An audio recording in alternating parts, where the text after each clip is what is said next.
Road to Terzetto. It's like such an amazing film with a talented cast, and you guys put so many creative energies into the film. So I want to get into the making of the film, the cast, and more. Brian, can you explain in your own words what the film is about?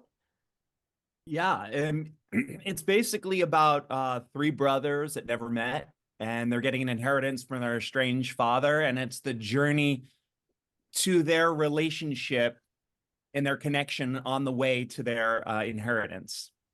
Yeah, and Eddie, Sean, and Kevin, you guys lead in the film, and Brian, you play one of the significant roles that has like a really big twist into it. So, can you guys explain your roles in the film for someone that hasn't watched it yet? Sure, I guess I'll go first. Yeah, so my character's name is Johnny Z. Um, he basically he's kind of like an everyday guy. I mean, he was really good at sports, at golfing. He could have been like a golf, like in the PGA, but he had a gambling addiction and also drinking as well. So in his life, he met his fiance, and he kind of, kind of stopped all that, kind of fell in love and everything. And when she passed away in a car accident, he kind of reverted back to the old ways, and that's how he gets in the predicament that he gets into. But he's kind of just like your everyday guy who just kind of got caught in some trouble. Yeah. For Bobby, he had a negligent absentee father, and Bobby was like, didn't know his place in the world. He's a misfit, he's misunderstood. And his whole life, all he longed for was just love. That's what he was looking for his entire life, which he found, or so he thought, in Angie, which is why he put so much trust in her. And obviously we all know how it turns out in the end. Yeah. But that's basically it for Bobby, it's just a misfit, a lost wandering soul, a vagabond who doesn't know where his place in this world is. How you doing? I'm Sean McNabb. I played Linc in the film. First of all, thanks for having us. Appreciate you. Your lighting, we're all jealous. Linc is probably the rawest brother of the three, and Linc has a lot of issues, and they're mostly daddy issues. His father left him very young, and he's held this resentment towards his father his entire life. But at the same time, he's exactly like his father. A lot of people say, I spend my whole life trying not to be like my father, but Linc is exactly like his father. He's got the issues, not so much with the gambling, but some of the other stuff, the womanizing, the drinking, all that. Yeah. But Linc is the rawest of three brothers. All he really wanted was the validation of his father, and that's kind of Linc's arc, and he bonds with his brothers on the way. And I hope you'll enjoy the film if you haven't seen it. And we do see Linc, that moment in the hospital where he shares his feelings to his father, and I think that was really like emotional, and that came across really raw to the viewers. Yeah, that was just Linc, hides behind that. But really, it was so painful for Linc that he hides behind that tough guy thing, when really it's killing him inside that, his father left him, and that's all he really wanted was the validation. And Brian, can you spoil it for us? Well, let's just say guy at the bar, really, he wants kind of a lot of the same things. Like, he wants to connect and has that same the way all of the brothers, actually all of the four characters, let's just say right here, they all have a similar longing to be accepted, wanting a family, feeling something's missing from their life, and they're all really trying to come together and just connect together. Yeah. And did you guys feel the characters were relatable to you? And were there like any challenging moments? Personally, for me, I related to it a lot. Kind of character, losing a little bit back in the day, and gambling, definitely can relate to when you kind of make a bet that you can pay, and, that kind of anxiety and stuff like that. But yeah, I mean, I can relate to it. It's just, like an everyday kind of guy, just he's just had some setbacks, a lot of them are because of himself. And yeah, I think you said one of the a challenge. You said one of the challenges for me. Yeah. Um, one thing too that a lot of people don't know. My wife, because we were end up being executive producers on this.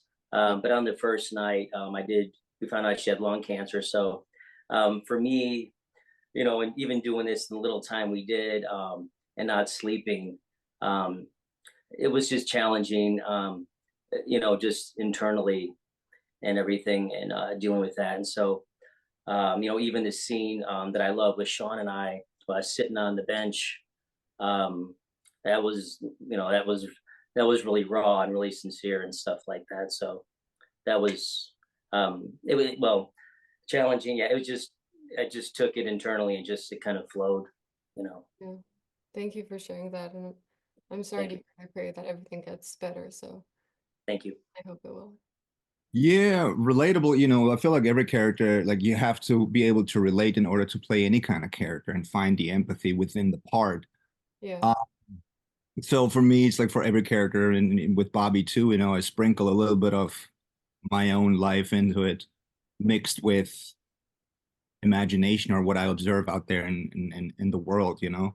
But yeah, the misfit, the misunderstood, I still feel this to this day. That's definitely the most relatable part of Bobby to me. That even though I know my place in the world and I can connect with people, I still feel like I don't belong anywhere. I just drift, I just float like the clouds. Um, and as far as challenging parts, Amanda, who played Angie in the film, she was 4 or 5 months pregnant in the shoot, and then we have the big climax at the end between Bobby and Angie. That was a tough moment emotionally and then psychologically for me to handle, because I had to be as the character over here in one place, but then as the boyfriend and partner and future father somewhere else. So that was a delicate balancing act, and how to deal with my own emotions and my psyche, but also how to treat my partner. That was I think the most challenging part for me, for sure. Yeah. And I spoke to an actor before, and he said, he went through some stuff in life. He said acting is really therapeutic. So that's, one of the big things that actors really connect with the role, because they channel that emotion within themselves and then they bring it out for the world to see. So they really want that point to get across. 100%. Yeah, I think I that's why I love the arts, because there's so much catharsis. Hmm. My favorite part about it, and I completely agree that it's therapeutic and it's healing, and for me that's why I do what I do. Yeah. For me, I guess we'll just keep this order because it seems to be in a nice groove. First of all, I'm in awe of all three of you guys. Just sitting here listening to you cats, is everything. I don't know if you knew this, but we all came from the same acting studio, and we all kind of admired each other's work. But sitting here, listening to you guys, I'm like, damn, man, these guys are some heavy artists, and I always thought that, from day one, and that's what I think attracted us to working together, which led to our coach going, hey, you guys got great chemistry, you should really do yourself the service and create a film. Things tough about the film. Well, here's the deal. Indie film, everything's tough. Because you're doing it all yourself. You don't have the backing of a studio, or, and us being the writers as well. We were able to really draw on our life experience and things that we've been through in our own lives, into our story. And I think we created a really cool story with our own experiences. And, you get a part in somebody else's movie, and a lot of times you'll sit down with the writers over a coffee, and like, what's it about? And they'll start asking you questions, and then they start tailoring the part a little bit to who you are as a human being. You know what I mean? So, but us being the writers and creators of the story, we gravitated towards our own experiences, and I really think it made for a deeper film. You know, at the end of the day, it hits a lot of heartstrings and layers of emotions for people. And I've had a lot of people say to me, "Wow, I didn't think, you know, I didn't see that coming," or I felt this here, you know, about what that particular character was going through. And it's cool, you know. I think when somebody says that, we know that we had a pretty good story, you know. Yeah, and the title has a meaning, the introduction has a meaning, every character has a meaning. So everything is like so revolved within the film, and it's really well thought out. Brian, how was your experience working with the actors and, you know, bringing this vision to real life? I mean, it was great. I mean, I'm going to piggyback on what Sean said too. It's like we're the writers, so it was like we created a lot of the characters with all of our strengths in mind, especially just all the three main characters. But all the smaller roles, they were written for those specific actors. So it wasn't like the actor had to come in and be like, all right, what's the role here I'm trying to play? It's like, no, we already wrote this for you. Be you, because most of the actors we've known from acting classes and other experiences. So we know what they can do, and them jumping in just made it a lot better. And one thing I did with each three of the guys is we had at least 1 4-hour meeting with each of the guys, and basically we went through every line.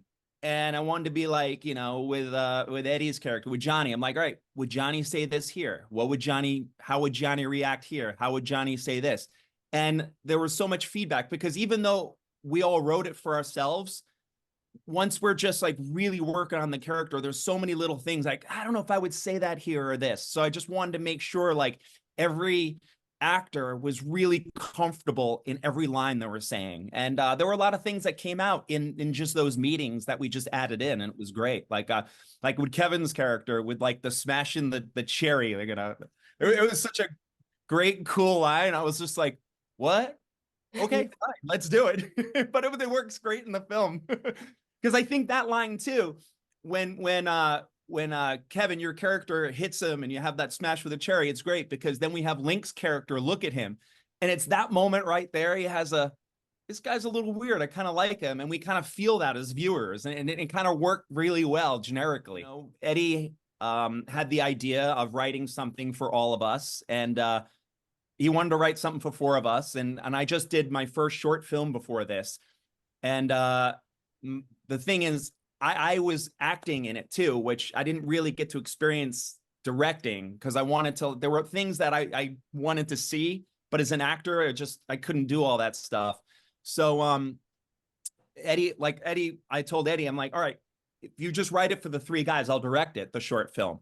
And it was great. But then when we got together, there was so much there, and it was going to be like a half-hour short. I'm just like, you know, half-hour short's a waste. You know, let's just either push it to a feature or pull it to a 14-minute short. And Eddie's like, all right, let's do a feature. And we're like, yeah, not realizing what it entailed, but yeah. I think we all agreed. I think we looked at each other, was like, should we? And then like Sean's like, yeah. Kevin's like, yeah. So it's like, I mean, it really was decided like that, like, and really not knowing what we were getting ourselves into. You know, at least I did, for sure. Wait, so it was filmed in 10 days? Yeah. Yes. Yeah. Wow. Actually, the funny thing about that was me and Eddie were having a meeting, and I tell all my film friends about this, and they laugh and they're like, you're freaking crazy. And he's like, all right, how many days do you think we could shoot this? And I'm going, maybe 10. And that's how we did it. We made the schedule before we actually planned it out, which is stupid and backwards. But we did that. We used like the 10 days, and we were like, all right, what scenes can we fit here? What can we fit here? Oh, this location is probably only available, like the garage, only available on a Sunday because they're closed. So we have to shoot that on a Sunday. Oh, this one's available for this day. So we just pieced it around like a puzzle. You had so many scenes, and it like every scene had such a moment. So it seemed like it was like, you know, eternal, and I can't believe it was shot in 10 days. That's amazing. Yeah. You know, we were so lucky with our locations, and during the pandemic, like I said, God, I think, wanted Terzetto to be out there. Yeah. be made, you know. Yeah. And even like in every scene we shot outside, it was an overcast day, which is like the best lighting you can ask for on a set. It was just perfect. Where did you guys shoot? What location? Where didn't we shoot? So I think the first day we shot Huntington Beach. Second day was like Burbank, and then like was like Culver. We shot in like Santa Clarita area. We shot in Roseman, which is up near Palmdale. We shot in Hollywood. We shot in North Hollywood, like just all over the place. It was crazy. Wow, that's amazing. You know what I love about this project is, you know, the chemistry between the brothers, but every character is so memorable. No matter like if it's a small part, if it's a big part, everyone you remember their face, their name, you know. And who played that lawyer? I mean, that was like right on.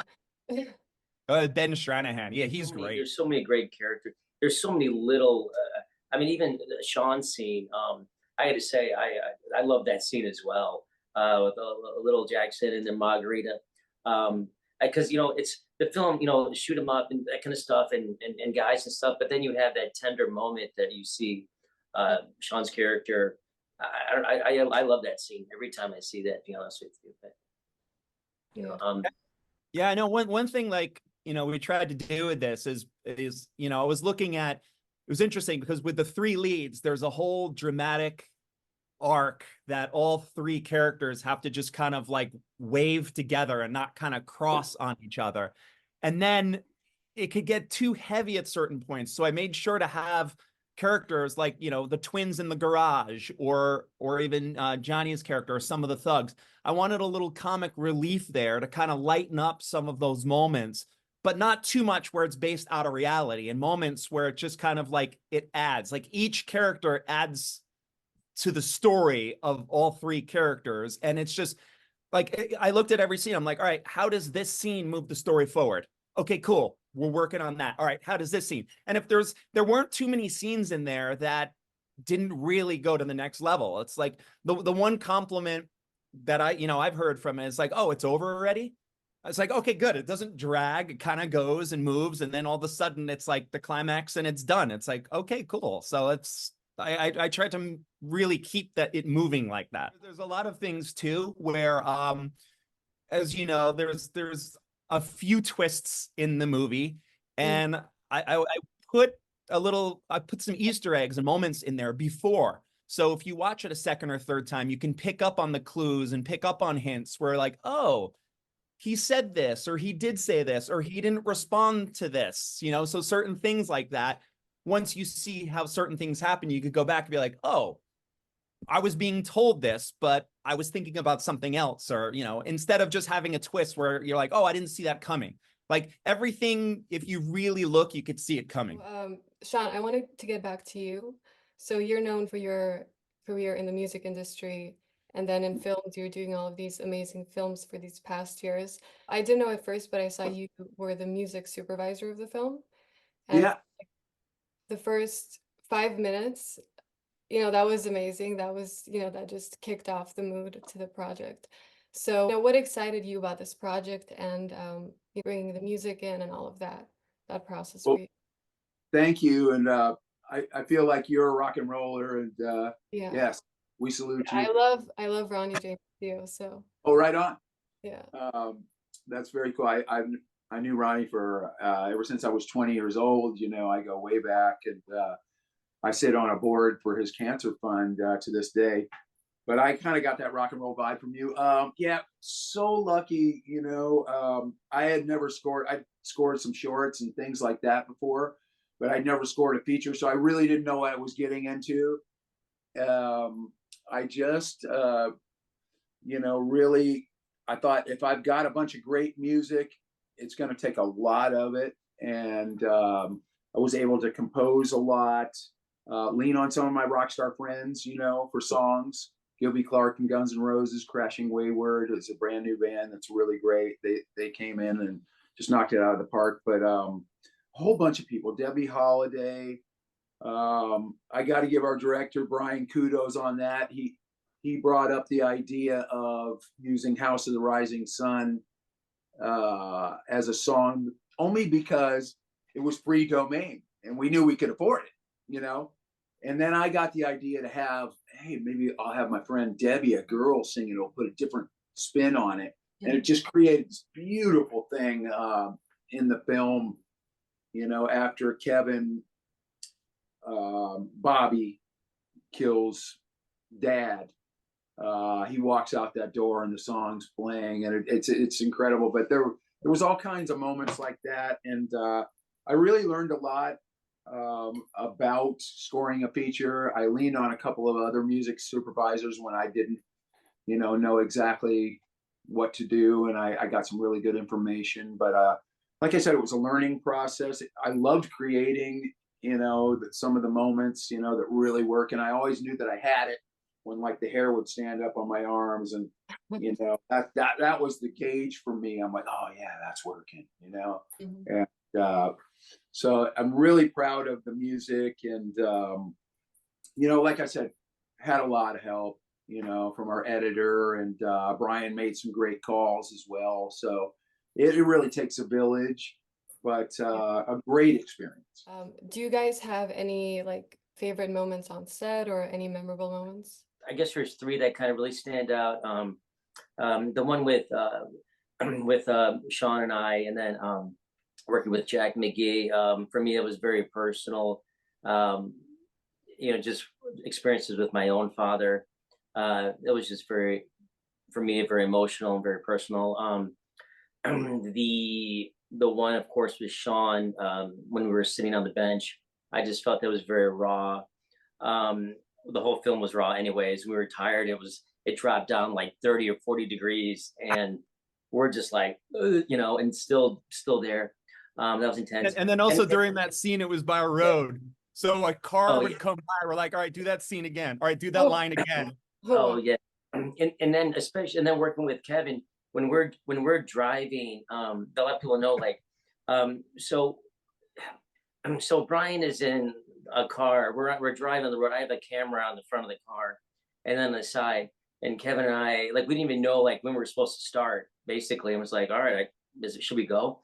And so we're doing our lines, and we're just doing them, and it's like, I mean, so when I first saw the first edit, I was like, man, I hope it worked, you know, because we didn't have a chance to even see it, you know. It was just Kevin and I were just doing it. At the same time, I'm driving, I'm looking for the cops to roll up on me, you know, with the camera on my car, driving 20 miles per hour, you know what I mean? So, and yeah, I mean, it was those kind of moments, you know what I mean? It was just like a roller coaster.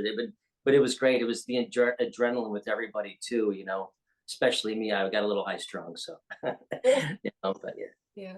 I mean, it's crazy to, you know, to go back to the 10-day shoot schedule. It's insane to do something like that, you know, this condensed to shoot a whole feature film in 10 days. So for me, a lot of things, I think, since we actually wrapped the picture, you know, a lot of time has passed. So I feel like now, as we're talking about things, memories come back to light, you know. It's just, every single day was just special, honestly, from top to bottom, because it was like 15, 16-hour days every single day for 10 days in a row, driving all over LA County, forming these bonds, working with all the actors that we had cast.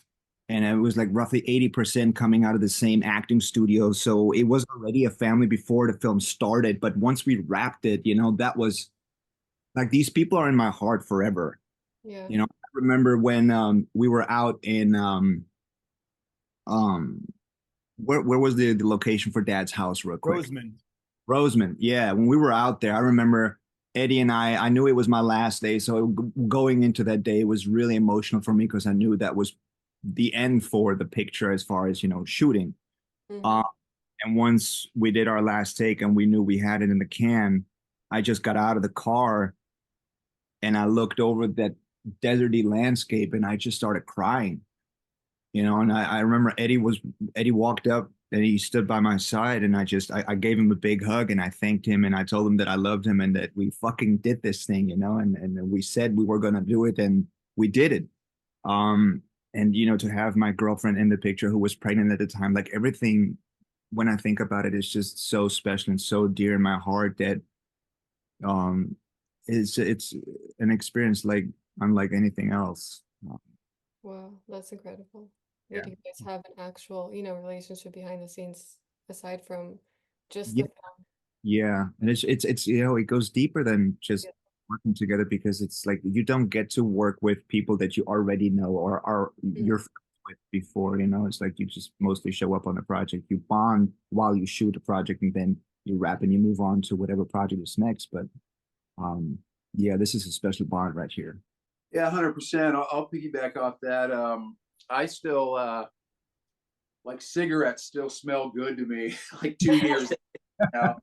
And because I do just the way I'm wired, I do it all the way or I don't do it at all. Either I'm all in or I'm not. And I think that was our mentality on this film. And Linc smoked, so I smoked for a couple of weeks there, and I started to look forward to it. Here we are 2.5 years later, and they still smell good. But I there's a scene between Bobby and Johnny in the car, and they're talking about their childhood, and it's a really special scene, but it's really quick. But it's the first time they go, yeah, brothers. And I had this beautiful song from the Mojo Monkeys, and it talks about song's called Home, and it talks about going home. And the challenge for me was the verse was so busy with the lyrics that I couldn't make it happen. So I just had to loop the chord changes, and then when they brothers, and they kind of like fist bumped or whatever, and then it goes, we just come on home. It was this beautiful moment that happened, and it's one of my absolute favorite scenes in the movie. It's very subtle, though. You have to be in tune to that to find the subtleties, but one of my favorite scenes in the movie, and it just goes back to why teams stick together, and you see a lot of the same teams making movies.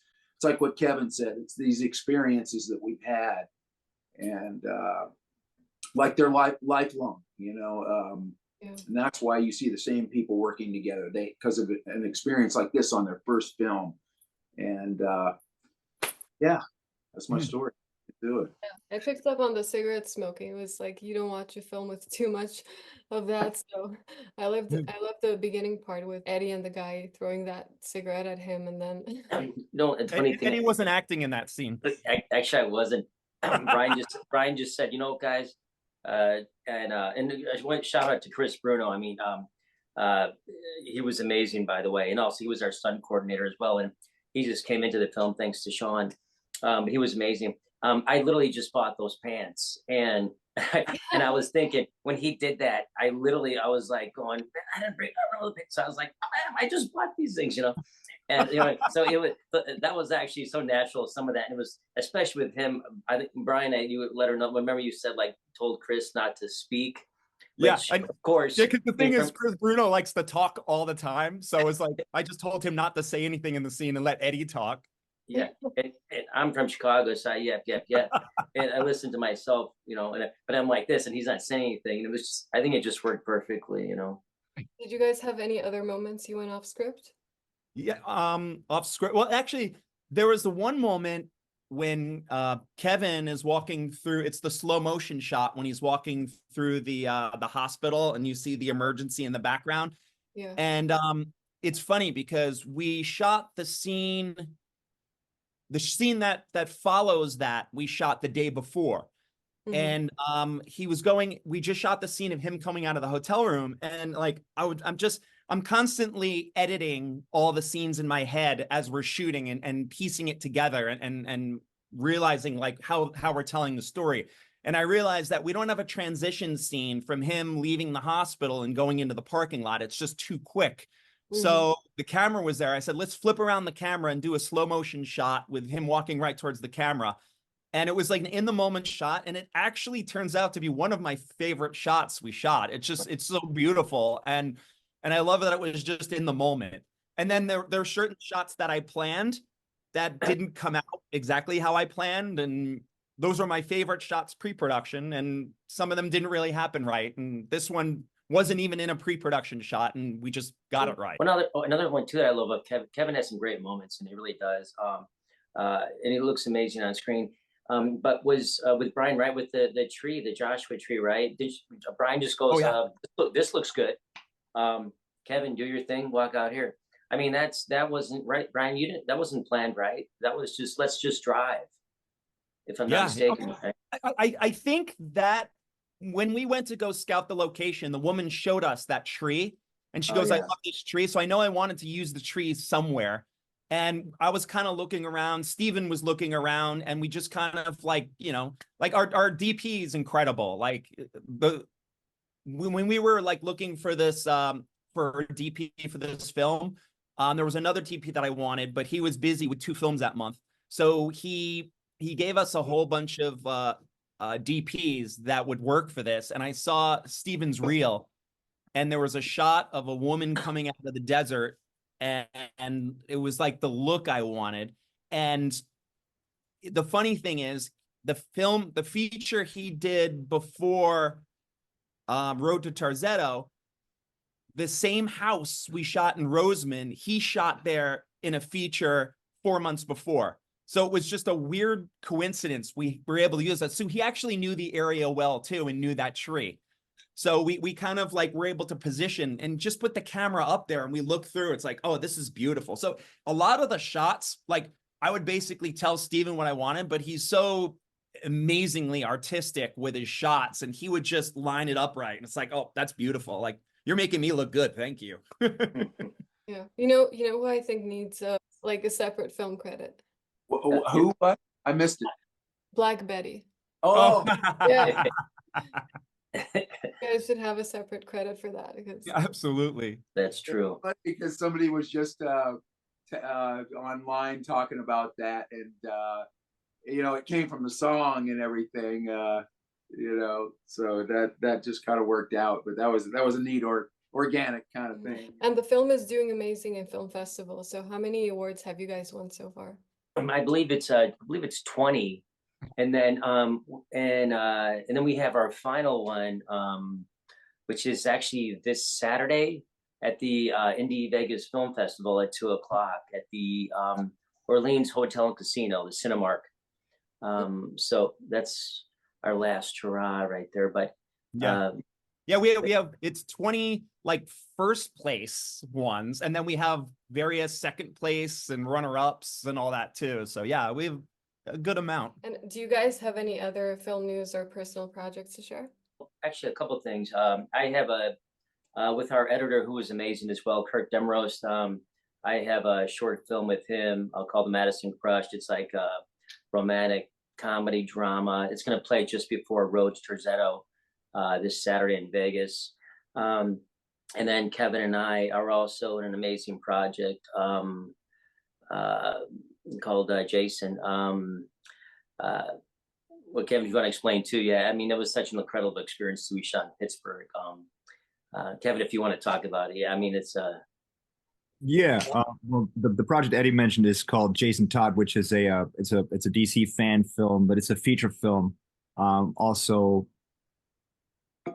produced and then co-written by someone from our acting studio, and they moved home during the pandemic to Pittsburgh. So Eddie and I were fortunate enough to fly out to Pittsburgh last year and shoot that. Eddie was out there for 2 weeks. I was out there for a week, and they are very close to a picture lock. So that film should be out in a couple of months, hopefully. And I don't know where they're going to blast it out, but that's also a feature film that's going to be out there. And Jason Todd, if people are not familiar, is in the DC world. He is second Robin after Grayson, and he turns into the Red Hood later on. It's an origin story, so it's very much. I've seen some frames of the picture, and I've seen the trailer. It gives me very much Mean Street vibes. Mm-hmm. Yeah, and then I have another picture that's on Amazon Prime right now that's called Rebelli, which is a World War II film that takes place in Italy, 1943. That was released a few months ago. So I want to give a really good thank you too as well to my wife, Kris, for being executive producer, letting us use the law firm as well. over in Huntington Beach. She's been amazing and a trooper through all this. And then also our co-producer, Brynn Lucas. I didn't know anything about post-production. I don't know if any of us did, but like she really helped us at the end put this together. And of course, with our distribution, right, Brian? SNR, Scatena Rosner. And like when Sean said, it does take a village. You know, just because we shot it in 10 days doesn't mean it was done. You know what I mean? You learn that. You're like, wait, you need this? And then wait, what? And this? You know what I mean? So you're like, wait, what? I mean, it's just, you learn so much at the end. And just when you think you're finished, you are not. I actually have 2 films too. I have one that I'm directing that I wrote in shooting in June, July with Ben Stranahan, the guy who actually plays the lawyer, Waxman. So we're shooting a feature then. And then I'm also shooting and that's that psychological thriller, like in the, almost like a Memento type film. And then I'm shooting a horror film that I wrote and I'm directing in September, October, and we're shooting that up in Montana. I might as well chime in. I have 2 movies besides Terzetto on Amazon as well. One called Rock Bottom, which is a rock and roll story about a band that didn't make it in the 80s. It's kind of fun, campy movie. I'm also a producer on that and recorded an album's worth of material, original material for that. And then I have this movie with Mickey Rourke called Jade, which I got a nice little part in there. It's a martial arts movie, and there's this girl with like a giant afro that just like kicks everybody's butt in the movie. That martial arts are absolutely incredible. So check out Jade. And then, you know, it's tour season, so I'm off and running. I got a festival in Mexico this weekend with Sting and Christina Aguilera and a bunch of other people. So feeling really blessed right now. But Genie, we appreciate you a lot, and thank you for having us today. You're amazing. Thank you. We appreciate that, and thank you so much for. Great to have you guys. Yeah, thank you. And where can people watch Road to Terzetto? Let's see, Amazon Prime, iTunes. Guys, I know there's more. I think Spectrum as well, if I'm not mistaken. That's mostly like, I think Amazon Prime is our main platform. Yeah. It's eventually going to go out to other ones, but like Amazon Prime is the main platform that, you know, we're pushing. Things, and I just want to say, if you like the film, help us out and leave us a good review. You know, that those things are really important, and stars are always good. You know, but we've been really lucky with reviews so far. And thank you, Genie. Yeah, well, it was a great film. It's, you know, something that people would probably watch more than once. So it's great to have you guys, and you know, everyone can watch the film on all the streaming sites. Waxman, John Smith's lawyer. You each got a letter. John Smith's your estranged father. Obviously, the 3 of you have different mothers, so makes you have brothers. Yay! Last will and testament. My sons John, Robert, and Lawrence received my Palm Springs estate, my art collection, and $250,000 each. He is actually not dead yet. He wanted to see you guys together before he passed. I always thought about what I'd say to him when I saw him again. Now you have that chance. You know, it's always fun tracking down a scumbag. What do you want? It's not what I want, it's what Viper wants. Who was that back there? I owe a little money. How much? Let's just say this inheritance can help straighten things out. Going to see my dad. Your dad? He's a handful. Yeah, we know. I know I haven't done right by you kids.